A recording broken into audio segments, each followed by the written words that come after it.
Encounter Church. Hey, if you're a guest worshiping with us this morning for the first time, or if summer schedules have brought you away for a little while, I want to welcome you into the series that we're working through right now. We're taking the entire month of July and looking at what it means to live a selfless life.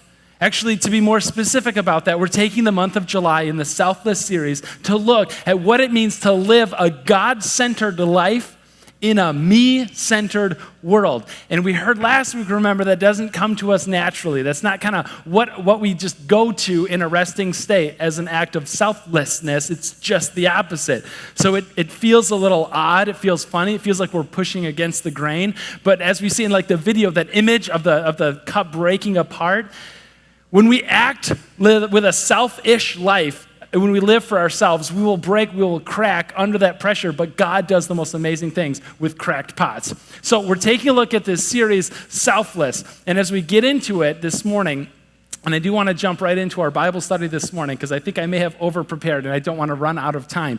But I want us all to focus in on this one question, this one moment or in life that you will be in a season of at one point or another. It's that moment in life when you come right up to the end of yourself, when you have worked at something with everything that you have to give, when you have pushed as hard as you possibly can push, when you have sacrificed everything that you possibly have to sacrifice, and you're still coming up short.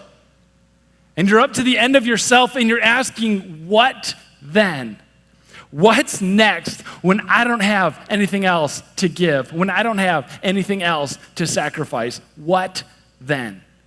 Now, you have these seasons of life, and they could be smaller things along the way. Some of you may be trying to take the summer to exercise or eat better, or like whatever it is, but you have that moment, right, within that, where the encouragement, where the celebration sort of fades, and you come into the season where you're discouraged, where you feel like giving up, where you come to the end of yourself, where you say, I don't have anything else to give in this trek to get healthier.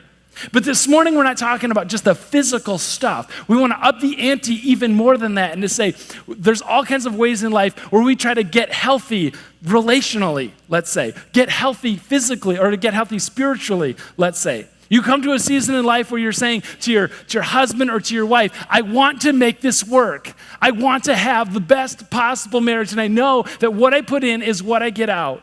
So after 3 rounds of counseling, after weekend retreats, and there's this still slow burning bitterness that's going on, and you have nothing else to push with, you have nothing else to sacrifice, and it just isn't enough. At that moment, ask the question, what then?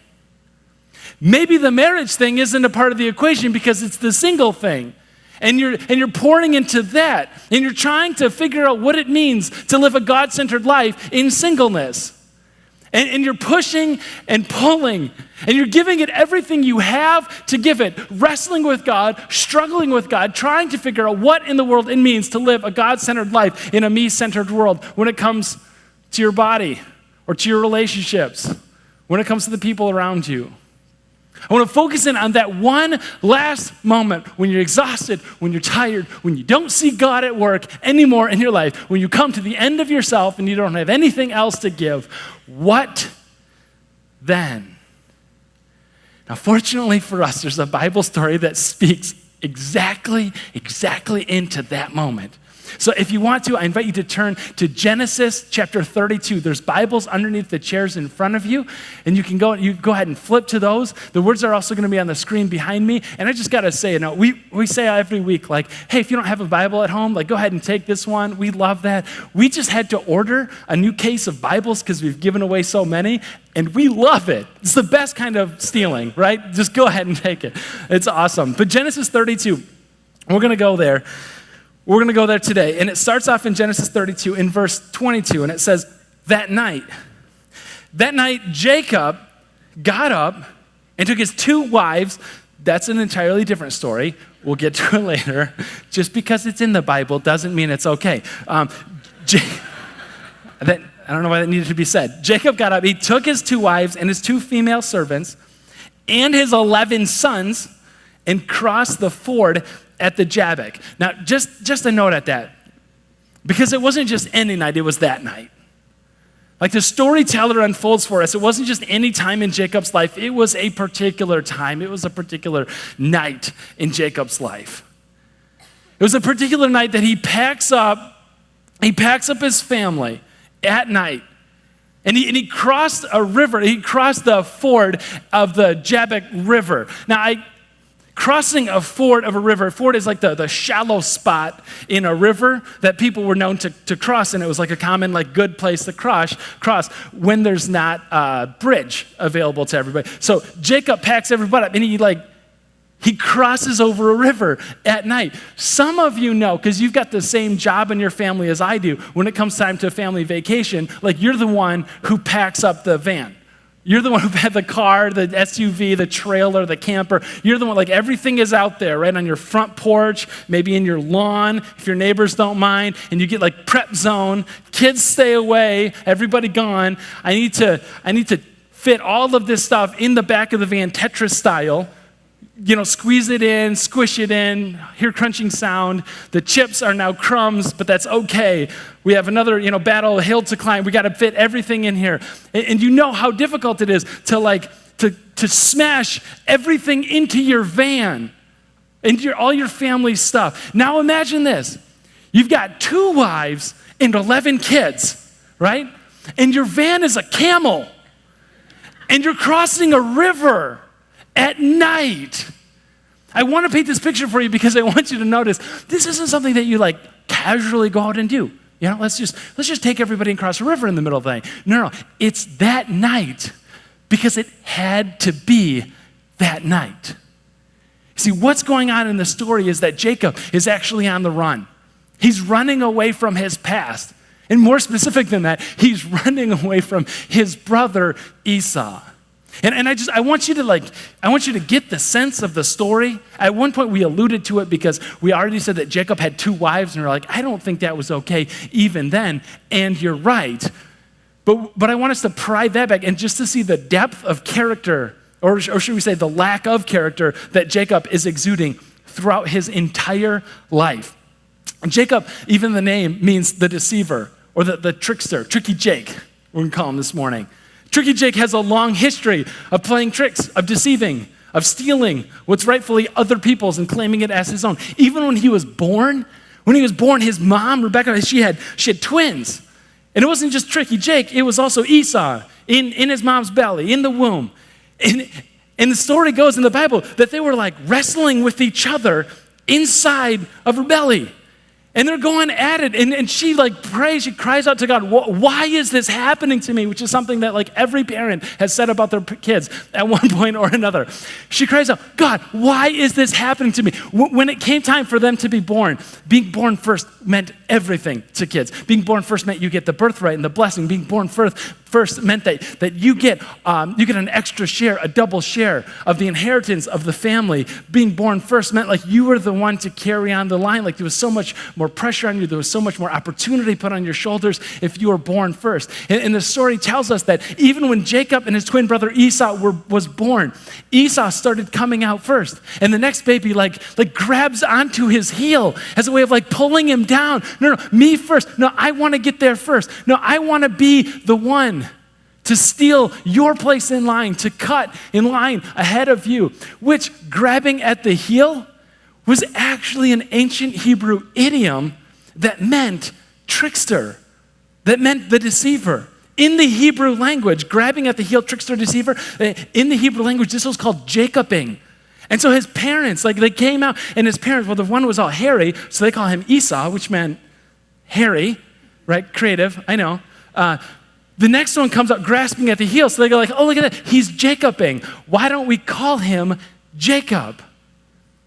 And it was a name that unfortunately he lived into his entire life. His entire life, he was the deceiver, he was Tricky Jake. There was a story recorded in the Bible when Esau, his older brother, goes out hunting, and it took longer than he expected to take, and he comes back, and he didn't take enough food with him, and he was hungry. More than that, he was famished. And he came back, and remember, this is Bible time, so this wasn't come back and put some Easy Mac in the microwave for 30 seconds, and you've got a gourmet meal. I'm tilting my hand, I know. I like mac and cheese, whatever. it was harder than that, right? They had to cook it, but Jacob stayed back. Jacob was good in the kitchen. Jacob made this batch of stew. Jacob made this delicious soup so that Esau comes back and he is so hungry he can't even see straight. And he goes, Jacob, give me some of that stew that you have. And Jacob says, oh, of course, I'm going to go ahead and do that just as soon as you give me your birthright. I'll feed you just as soon as you give me the thing that's most important to you in this world.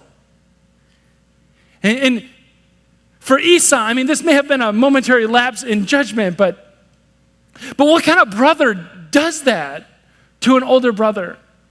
Esau considers his option and decided, what good to me is a birthright if I'm not around to enjoy it? And so he trades. He trades the thing in the world that is most important to him for what he wants in that exact moment. And if that wasn't enough for Tricky Jake, it didn't just apply to his brother. Oh no, it goes beyond that. When his dad was old and frail and blind and hard of hearing, and it was time for him to pass down his legacy, his blessing, the only thing he has left to give Esau, because the birthright was already taken from him. He sends Esau out to the field to go hunting, to catch something so that they could at least enjoy a meal together before his dad Isaac passes. Except for when Esau is out in the field, Jacob sneaks in, pretends to be his older brother, and steals not just the birthright, but the blessing to go along with it. This is Tricky Jake. When it came to his uncle Laban, after that scenario, by the way, Esau was so mad and so fuming, he chases him out of town. His mom, Rebecca, his mom actually said to Jacob, you should get out of here because your brother's pretty angry. He flees town. He flees the land. At night, under the cover of darkness, he gets out of there completely. He goes to his uncle, Laban's place, works hard, lots of stories, couple wives, more on that, another time, like I said. But Laban eventually turns to him one time and says, I want to pay you. What can I give you for all the work that you've offered me? And Jacob says this, I will take the sheep among yours that are spotted. You see, it was believed that the unblemished ones, the unspotted ones, were more pure or superior, better in some way, form, or another. And so Jacob says, I'll just lowly, worker be. I'll take the spotted ones. Laban says, that's a good deal, goes out of town. Jacob, meanwhile, takes all of the spotted ones, ushers them over by the water trough, while all the sheep are in heat. He takes the spotted sheep over, mixes them all up so that the entire next generation almost of sheep that are born all come out with spots on. And Jacob goes, oh, that's so weird. I don't know what happened. And he takes all of these sheep and leaves Laban poor. Like, I want you to see the depth of character or lack thereof of Tricky Jake in the story. And in fact, when we come to this story, this particular night, that night, what we see in the story that he's on the run. He's on the run, running away from Esau, running away from his brother that he deceived. We can see a man whose past has caught up with him. It's been 20 years, and Esau has an army behind him, flocks and herds behind him.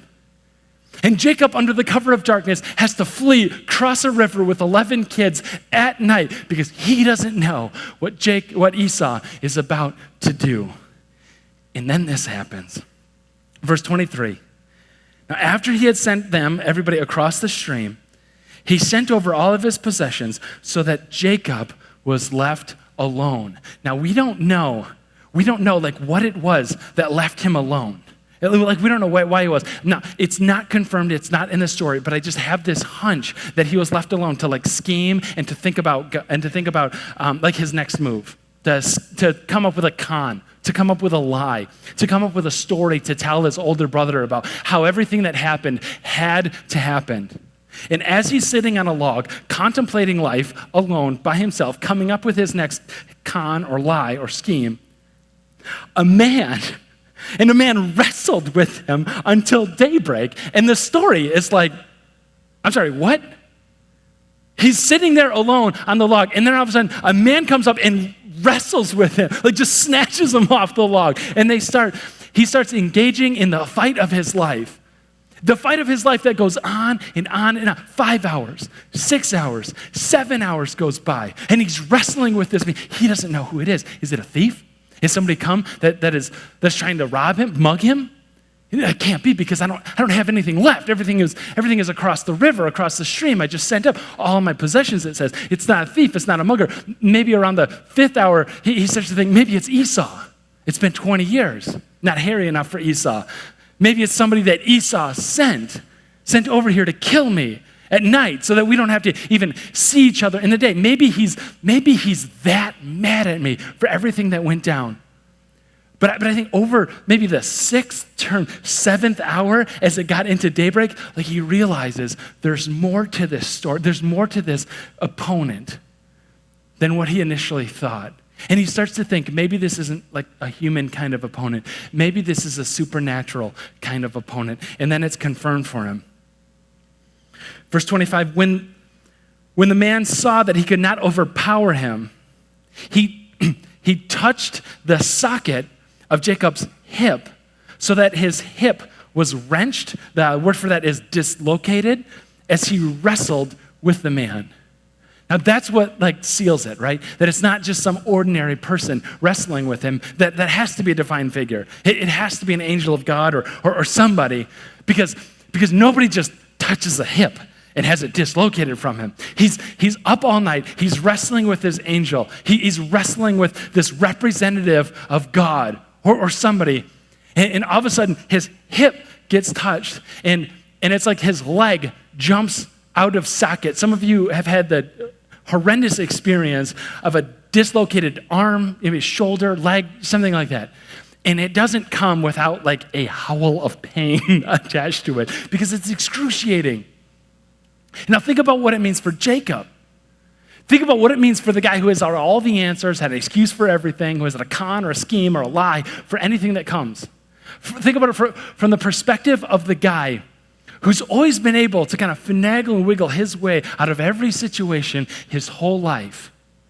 He's lying there in the fight of his life, and his leg goes limp like a doll's leg. And he knows he's out. He knows he doesn't have anything else to give. He knows that he's at the end of himself. And so again, we see that moment, right? We see that question that we asked earlier about what happens. What happens when we've pushed as hard as we can to push? What happens when we've sacrificed everything we have to sacrifice? What happens when we give it everything that we've possibly got? And then in the end, we just come up short. Jacob does the only thing that he can think of. When he's past his breaking point, when he's beyond himself, when he's given everything and is coming up short, the man said to him in verse 26, "Let me go. It's daybreak." He knows this isn't just an angel. He knows now he's wrestling with the divine. Because nobody was allowed to see God and live. And so now this figure is trying to get away before it's daybreak. He knows who he's got on the other end, and he does the only thing that he can possibly do. "Let me go, for it's daybreak." But Jacob replied, "I will not let you go unless you bless me." And just see things from Tricky Jake's perspective. I want you just to understand, he doesn't have anything left in the tank. He doesn't have a scheme. He doesn't have a lie. The only thing that he has to do is just wrap his arms around and cling on, because he doesn't have function of his leg anymore. That's dislocated. That's out of socket. And he just clenches and hangs on to God for dear life. "I will not let you go until you bless me."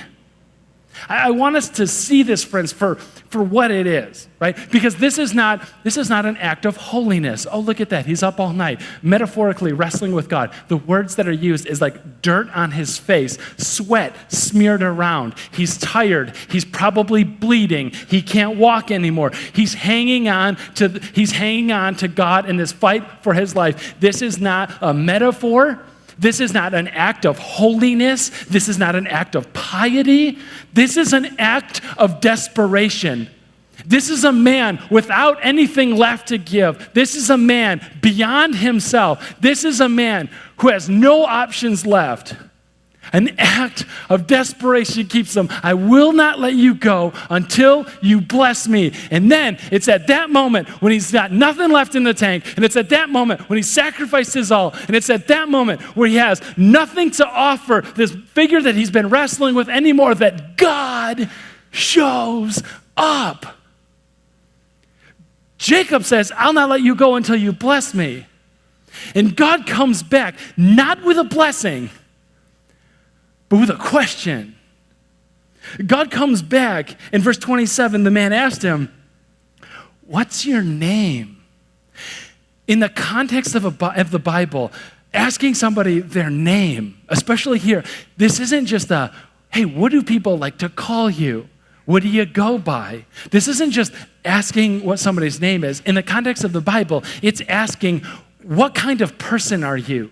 It's asking the question, who are you? What's your name?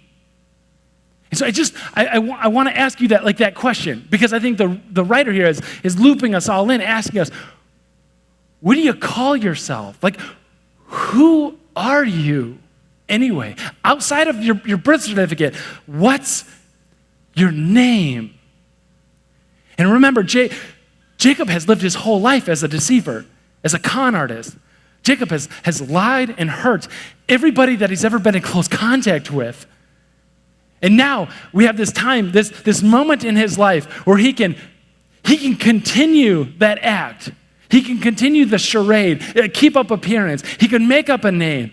He could lie to the Lord that he's been wrestling with all night long. Or he could surrender and own it. Now, I want to ask you, in a wrestling match with God that leaves you bleeding and broken and dislocated, when you get to the end and God asks you, who are you? What are you going to say? Are you going to give God your resume and says, I feel like this pretty well summarizes my strengths and areas of opportunity and my experience set embellished with strong verbs, of course. Are you going to hand over to God your Twitter bio and say, this is a slightly cooler version of myself?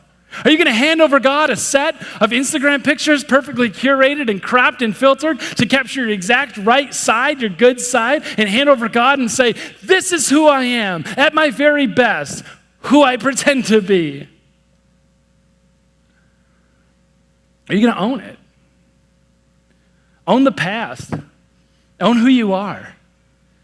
See, what I love about this story is that before God changes him, Jacob is honest with God. And Jacob has to wrestle with God, not just in the physical sense of getting dirty and sweaty and bleeding with him in the mud somewhere. Jacob has to wrestle with God and come to terms with his past, come to terms with who he really is. He has to wrestle with God, and face to face with God, he has to admit to God just exactly what his sin is, his wrongdoing is, just how he has fallen short of the glory that God has set for him, just how much he has stepped off from the path that God has laid out for him, just how broken he really is. And so when God asks him that question, what's your name? Jacob having nothing left in the tank, nothing more to sacrifice, and at this point in exhaustion, nothing to lose. In one word, he speaks volumes. He says, Jacob, he answered. I'm tricky Jake. I'm Jake the liar. Jacob the deceiver. Jacob the person who hurts everybody who comes into contact with me. I'm Jacob the selfish. And right now I'm Jacob the tired. Jacob, he answers. And God receiving this, I think as an act of repentance, as an act of change, as an act of turning away from the old, God says to him, Verse 28, your name will no longer be Jacob, and I love this part so much, but Israel, because you have struggled with God and humans and have overcome. Your name is no longer Jacob. Your name is Israel because you've struggled with God. Israel struggles with God in a sense that God comes out on top. You've struggled with the God who fights. You've struggled with the God who prevails. You've struggled with the God who wins. Jacob, this is your new name. This is your new identity. Jacob, this is who you are. You aren't Jacob anymore. You are Israel because God fights for you. This is so huge. The theologian Walter Brueggemann wrote one time in an author, you don't have to know the name, but he wrote about this and he goes, now catch that, right? Forever onward in the story of Jacob and now Israel, forever onward, he walks with a limp because the hip never goes back into its socket. Now, get that picture. Jacob walked fine. Tricky Jake walked fine. Israel is broken. Israel is being rebuilt.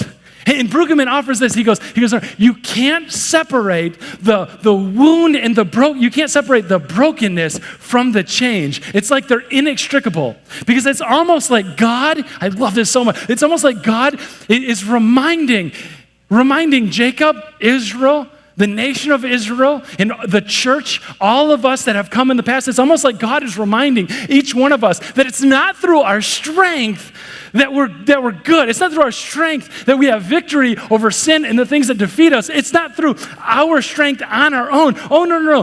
The strength of Jacob left him in the state of having nothing and no one left. It's not through our strength that we have victory. Defeat comes with our strength. It's through our weakness that God claims victory in our lives. What a beautiful picture of redemption. I mean, how awesome is that? Right? We look at that and we see that theme like over and over and over and over through the Bible. Because we see this most clearly in the picture of Jesus Christ and him crucified. Have you ever thought and realized for just a minute that we've come and we've sing songs about a God who was crucified? Now forget that. We don't even know what that word means anymore. It's so pretty. Have you ever thought that we serve a God who was murdered, who was strung up on, who died for us? Have you ever thought we serve a God who took all of the strength in the universe, the real definition of what it means to be strong and capable, and he sets those things aside, takes on the form of weakness, and dies in our place?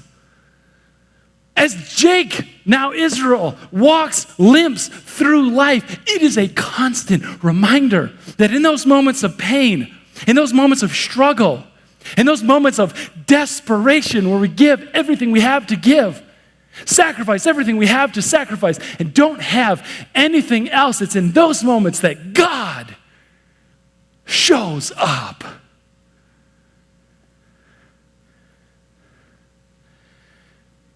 I want you to be honest. Is that where God shows up? If you're to take my life, if you're to take my devotional life, my spiritual life, my seasons of life where I sense the presence of God nearest, where I'm in the Bible the most, on my own, not for this morning.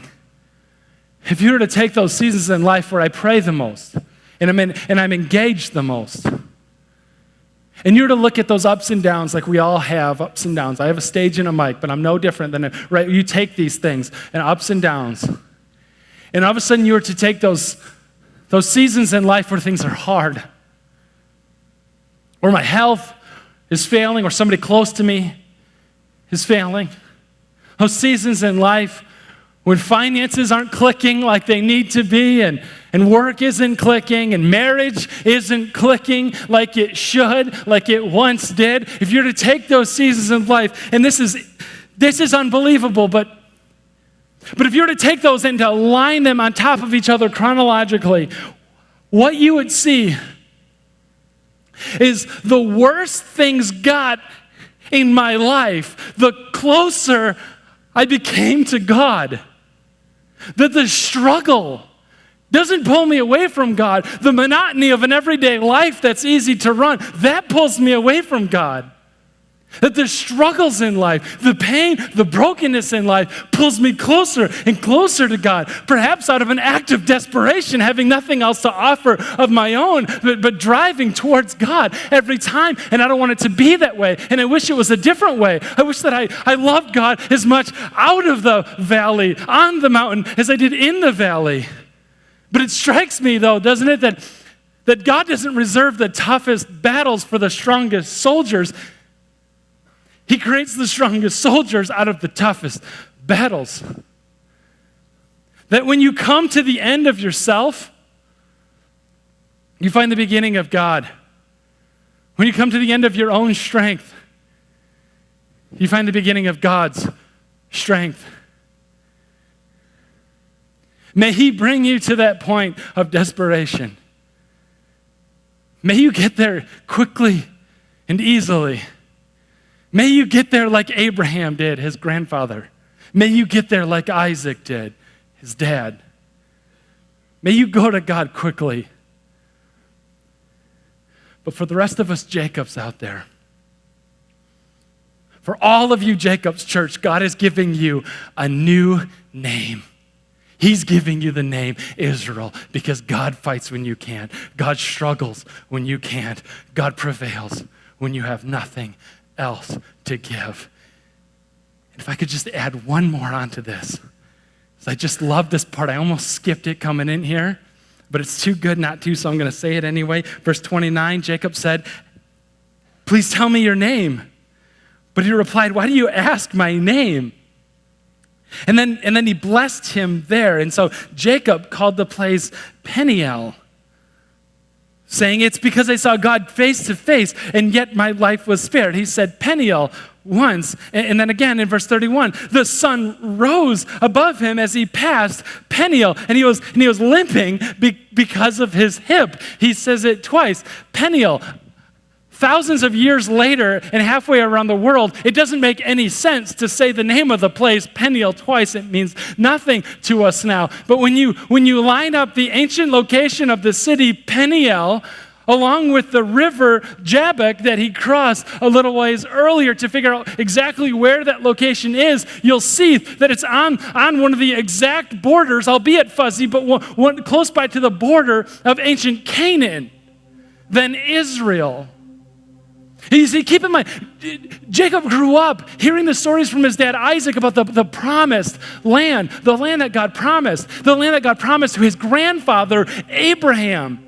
Abraham met God, and God said, all of this, I'm going to give you someday. When that family walked down a dirty, dusty road, they weren't just walking on a road, they were walking on the tangible expression of God's faithfulness to their family.